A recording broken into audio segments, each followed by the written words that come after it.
Endi ba'zilar bizga o'zlarini ilmini ko'rsatib, bizni savollarimizga o'zlaricha boshqa bir hadislarni topishib, undog'idi deb kelishadi ham.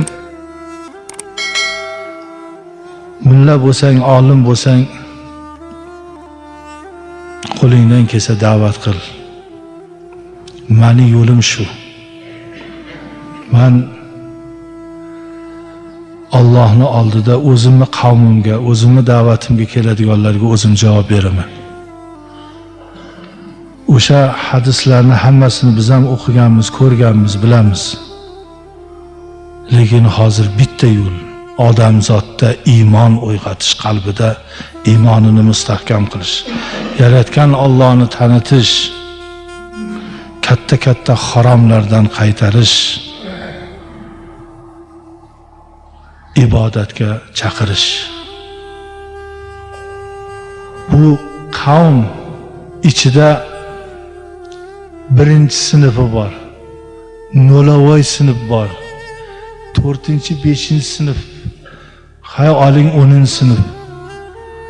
Bu qavmga institut programmasini aytib bo'lmaydi. Iymon, e'tiqodi mustahkam bo'lgandan keyin o'zi yo'lini topa olaveradi, ilm oshgandan keyin. Bizga o'zlaricha maslahat qo'yavering, maslahatni.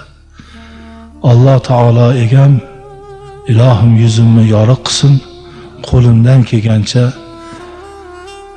oson qilib, payg'ambarimiz tayinlaganlaridek oson qilib, yengil qilib dinni yetkazaman sizga.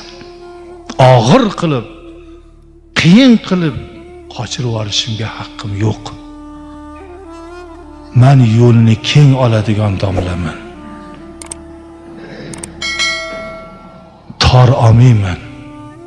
Tor olishdan faqat islomga ziyon, foyda yo'q.